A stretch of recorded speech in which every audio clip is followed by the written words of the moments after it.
Hey everyone, this is Gnorgat. So the last video I did was a replay analysis and I got good feedback on that video and people asked me to do more of that.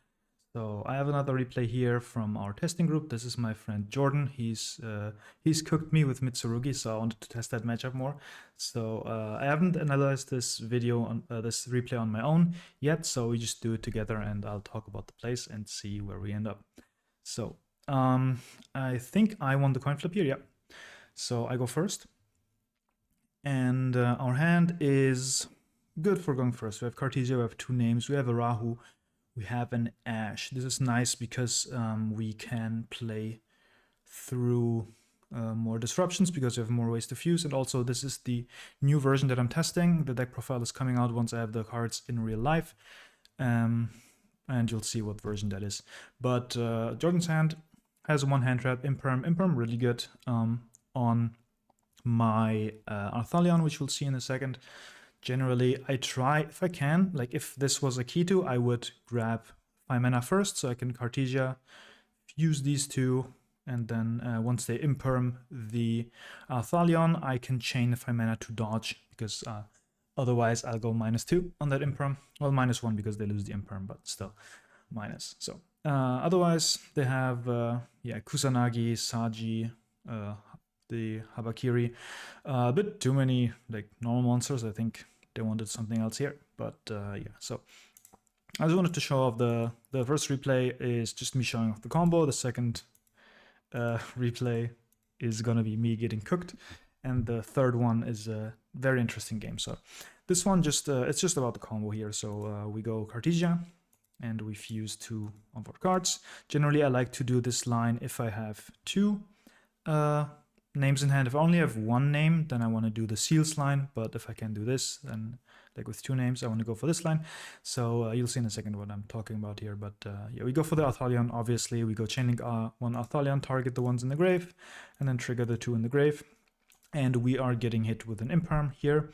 Unfortunately, we don't have any 5 mana to dodge. Again, if you can set up a 5 mana before doing the Arthalion, then do that so you can secure your pluses. You would just go into Secretarion here, right? You fuse the Spellcaster and the Dragon, go into Secretarion, you get your pluses, and then the Secretarion can revive, let's say, the Cartesia, shuffling back a Dragon, and then Cartesia goes into the Spirit with Eyes of Blue, and you make seals nonetheless. So that's just a bit of rambling on the side for that. We already have the Rahu, so we can set the flame here and re-get the Keto, right? Because we want another name in hand. And we activate the Keto first. We leave this on board because we want to see if they have anything for the Keto. Like if they have an Ash Blossom, right? We don't want to link this off yet. So we can pivot into a Seals line if we get ashed here. Now, you will ask yourself, isn't this the Seals line? No, this is the new line that I'm trying out, and that is going Cartesia into Artemis, the Moon Maiden, 1 level 4 low spellcaster monster, so that works. And what we do here is we activate 5 mana, and we fuse Artemis and Arthalion to go into the new Zoroa. Now, if you counted the summons, this is summon number 1, summon number 2, summon number 3, summon number 4. So that's nice here, and this card is a monster negate, and can also pop after negating. So you can negate a effect in hand and pop a card on the field, which is nice. And once per turn, you can equip a monster from your grave or from your opponent's field to this.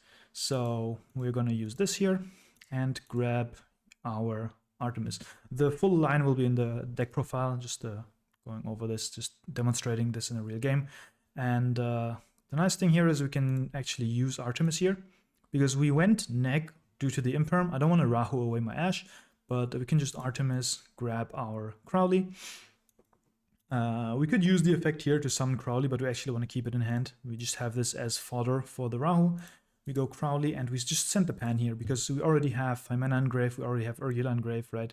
So we just put a pan here. I knew beforehand this is Mitsurugi, obviously, because it's a testing game. So I would generally send the pan here anyway, because I run 2 pans, so it doesn't matter if one is in the grave and I can search the other. But especially against Mitsurugi, pan is really nice, because if they go Murakumo, blow up your board, you just activate pan, you bring back the Lucias, you get some more follow-up that way. So we ditch the Crowley, obviously, and we can get into Gulamel. And now we trigger the pan to set a horn. And then we also go Urgula effect, grab back 5 mana, and try to end main. And they don't have anything, so end phase, we also get back the Cartesia. So we have the monster negate and a pop, we have the Gulamel, we have both traps, we have an Ash Blossom hand, we have the 5 mana, and we have fusion material here. And our grave has a Crowley, a pan, and a Thalion, plus the Lucias for the pan. So we are set up for the grind game, we just have to defend the push. Crowley is nice because if you add it back with our Thalion, during their turn, it specials itself, and you can fuse into more Magistus cards if you want to, or invoked cards. So he goes and draws the Magatama. This isn't really a game here. This is just me not messing up. And generally, they obviously have to start with the X-Trap. And here, this gives them the push they might need to get through the board. So the old question, do you Ash the +1? We also have the Flame, but I figured if I activate Flame here and they have Droplet, I'm cooked, right? So I'd rather just use the Ash and force them, if they have a Droplet, then they have to use it later, and then they have to use it while I'm using my board. They go Droplet, send something, I go Flame, right? Whereas if they Droplet it here in a chain, they just send the X-Trap, and that's free. They go plus, and I lose my Flame, and I can't chain the Ash anymore. Whereas if they have like Crossout for the Ash, then I can still chain the Flame on the X-Trap, right? Or on the Crossout, either way. So we don't want them to get the +1, so the only push they really have left here is the Habakiri, which they will use. I say, okay, that is fine, I don't have anything, I used my Ash, right? They summon Aramasa, which gets tributed, and then this adds a monster. Generally, I could negate this with Zoro, but I would miss the pop here. And also, if you play against Mitsurugi, I think the most important thing is trying to deny the spells, right? So we have the Flame for 1 spell, and we also try to keep the Zoroa to keep them off a ritual spell, which you'll see. They try to go Saji, try to add a ritual spell. I negate. I also pop the Saji here just to keep a body off board. And yeah, that should be game because there's only a Magatama left. Yeah, we go next. And that was a pretty bad hand from the Mitsurugi player. I just wanted to show off the turn 1 combo, and this is just a review of the whole match. So we go second here, and this is just me showing that how the current hand traps I am running is not that great into Mitsu. So Valor, obviously, unless they have to start Saji, which is already a bad hand, and then Nibiru, you just tribute the board and they come back or whatever. They set up a prayers. Worst case, they also force you to discard, right? And then you left as a fusion deck with nothing, and that's really sad. So they go Habakiri, send the Saji. I can't Valor it because it's the tributed effect. And they go Ritual, go for all of these. And there's already, like, if they can start with Murakumo, it's so tough. Because now, like, even your first interaction, if you want to get value, you will get minus off of that. So I think in this replay, I think I tried to hand trap them on the Kusanagi. Because they wanted to try to get back the ritual. I think I just let them play. Like, I think what I want to do here is I just let them play. I go end of main Nib. They chain Murakumo. I discard the Nib. I activate it. I tribute the board just to soften it up, right? They still get their prayers and all that. They probably get a monster back. But that's better than minusing myself for 2, right? But they also have the Impulse and the Infinite Impermanence, so I don't think this is really playable game. And they also have the triple tag, yeah. So they go tag, look at my hand, I'm like, okay, I'm out of here. So if I just kept my hand and just nipped the end phase, they probably also would have drawn into like the talents, but that's beside the point, right? If they draw the talents, they just win anyway. If they don't draw the talents and I nib in the end phase, maybe I have a shot, but my hand traps just don't match up that well. So let's go to game 3, which is the most interesting game out of the 3. I go first, and we see I have a Kitu and a name and then 3 hand traps. So I am begging that they don't have an Ash. So their hand is 2 triple attacks, so Thrust and Talents. They have Prayers, they have Aramasa, they have Habakiri. So no hand traps, but they can push into boards very hard. But I have the Nib, and Nib is really nice if you go first here. Like, if going second, Nib against this, I don't know, you have to discard something and it doesn't really clear the board. But when you go first and you amass resources, having a Nib that prevents you from dying is really, really good. So we go Kitu, we go Lucius, we beg that there is no Imperm on the Lucius. Imperm on the Arthalion would be fine, right? So, and here we go 5 mana. We fuse 2 from hand because we don't need the Fuwa loss. Go Arthalion, and we set our Rahu. This is just the standard name plus Lucius line, right? We set the Rahu. We make, we can add back the Fuwa loss in case they Ash the Rahu. If they Ash the Rahu, we can make seals, and then in their turn we go seals at any point, and then to the seals we chain Fuwa loss, right? So generally I want to keep the Urgida and Grey, of course. So we link into seals, we go Rahu, we check for the Ash, there is no Ash, and we just send 2 names that we haven't used, so we can set up both traps. So those are the traps here, and then we go Urgida, just random standard stuff. And that's it. We end off seals, just the standard seals line, seals, Gulamel, 2 traps, and then 5 mana in hand. Fuwa loss, which we can just, once we make our Thalion, we can trade the Fuwa loss for anything else. What's really nice is we can Veiler at any point, and then once we did, the Veiler's engrave, and we go 5 mana, or Mululu, we can just discard the Fuwa loss to grab back the Veiler that we used, and this is not once per turn. So they start off by imperming the seals. That's probably the best use they get off the imperm, right? It doesn't trade fully with the seals, but it's better than playing into the board and then the imperm doesn't do anything anymore anyway. So I think that's fine. And they go normal summon Aramasa to add a monster. And I say that's okay. Again, I want to deny the spells. They add Murakumo. And on res, I think, yeah, on res I go seals. This is negated, so we won't bounce. But I was like, okay, if they activate Ritual, summon from hand, I don't know about the Habakiri yet, right? They haven't activated it. If they go Ritual, summon from hand, I can chain the Mululu. And they can activate Murakumo to blow up my board, but I can chain the Mululu Engrave to negate it. I'll have to discard, but I have the Fuwa loss, which is a free discard anyway, and then the Murakumo is negated for now. At least they have the option to do that. But there's always a risk if they go Ritual and they summon a Habakiri from hand, then my negate does nothing. But then they don't have the Habakiri in hand anymore, and they haven't shown it yet, right? So I will get that information that they have the Habakiri if I get to that point. But we have the Mululu just on the board for flexibility.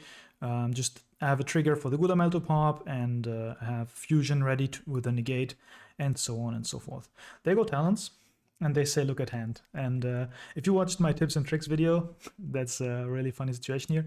I go 5 mana, but like I say, can I go Mululu instead? It's just smarter to use the Mululu here. There's testing, so we can do that. So we go Mululu, and I just fuse my whole hand away, right? And now I will summon a Arthalion, obviously, and the chain resolves. Talents look at my empty hand, and there is nothing. Then the Arthalion triggers, and I have used 4 cards, right? So I will have 1, 2, 3, and I pick the Pan instead of the Fuwa loss, obviously. I wanted the Pan just because I get the 5 mana back. I have another fusion, and the Pan means that I can pop. So this is also like I don't use the Mululu here for the fusion because I want to use 5 mana with the Mululu here and the Pan in hand, so I get a negate pop at some point in the game. And they don't have a droplet here, luckily. And If they had Droplet, this could be punishable, but we have Flame, right? So they would need Droplet and Ash or Droplet and Bell or something. So I feel pretty safe about this Arthalion, and we just grab everything back. We also trigger the 5 mana because it's been used as fusion material, so we get follow-up, and then we just grab back all of this. Now they know our whole hand, they know there's a Nib, they know there's a Veiler.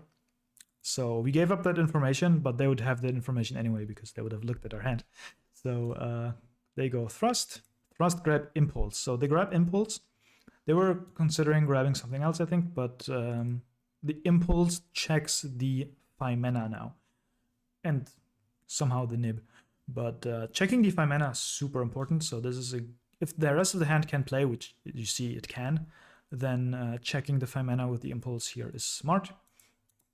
And then they go Habakiri, summon Saji, and they tribute the Saji because they know I have a Veiler. So Saji effect, I can't do anything about that. They grab the Ritual, and then they go Ritual. Now, I want to keep them off spells, and I asked what cards are in hand. So they said, okay, you know that these are, right? They're revealed, and I also know the Impulse. And the Prayers is the only unknown card. So I was like, okay, I will go and Flame. Like, there's a small chance that this is Droplet, but if they had Droplet, they might have used it on Arthalion. So I just go Flame here because you want to deny as many rituals as possible. And yeah, I think they said Ritual from hand, so I didn't want the Murakumo to come down. So this resolves. I go Key2, draw a card. It's another Key2, not an interrupt. And next they go Prayers, Tribute, grab Futsu, and then Murakumo. No, they grab Futsu and then they summon the Saji. So here, I was considering, okay, they have 2 4s. They could do Exciton, which is annoying, but if they Exciton, then I am kind of happy still, because I will just use Horn, bounce something back, draw a card. I have a full hand, I have a Nib, I will never die here. But they have the Impulse here anyway, so I was considering just bouncing one here and then Gulamel pop the other. That's an option, but I wasn't really scared of any rank 4. And you'll see in a second. So they grab the mirror here, and now they think what to do here. They go Overlay, and they went for Baguska. So they went for Baguska because I think, no, they didn't went for Baguska. They took it back, yeah. So the consideration was going Baguska, right? If they go Baguska and go for a Zeus line, they go End of Main, and End of Main I can't target the Baguska, but I can activate 5 mana and then fuse away the Mululu to use Mululu's. Like I can go Chainlink 1 Pan, Chainlink 2 Mululu to first negate the Baguska and then use Pan to pop it, right? Just like to get the protection off and then I pop it.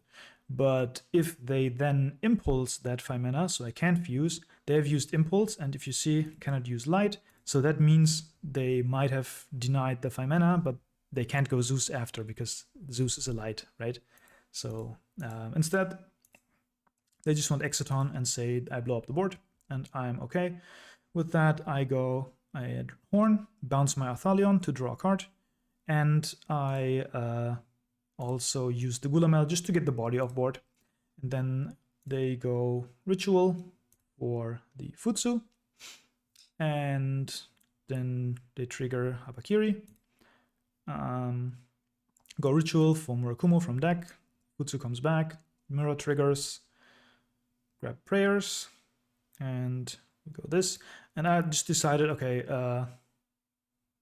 might as well, they used the tribute effects of both, might as well nib them here, right? And put them on just having Prayers. Prayers bring back the Futsu, and then I play into a Futsu. I think that's the best line for them. So it's not over after this nib, but yeah. They also go, okay, discard like a card. I say I discard the nib. So there's no token here. I don't get a nib here. And that's that. So I draw a Cartesia, and there's a Prayers. I say, okay, I want to force that Prayers as soon as possible. I go Key2, I can't fuse because there's no monster. But the thing here is, I knew there was an impulse, right? So the nib here, discarding the nib means I don't have a monster, meaning I don't have a field, so I can find mana without them impulsing it. If they set the impulse, I could find mana and they have to do it here, and because otherwise I would Urgula pop it, right? So something to consider here. I think the best way here would have been just to set the impulse, right, still, and then deny the 5 mana here, and then that means I only have the Rahu. But here they chain the prayers, so they can Futsu on my summon and get a body. So I fuse, I fuse Pan and Cartesia for Mysterion, because I saw the Futsu already, and now we have like a checkmate situation, whereas I have the Pan trigger, which can pop the Futsu, and then if they use the Futsu to revive something, which they'll do here, I can just say, okay, I resolve Pan, I set a card, and I don't pop.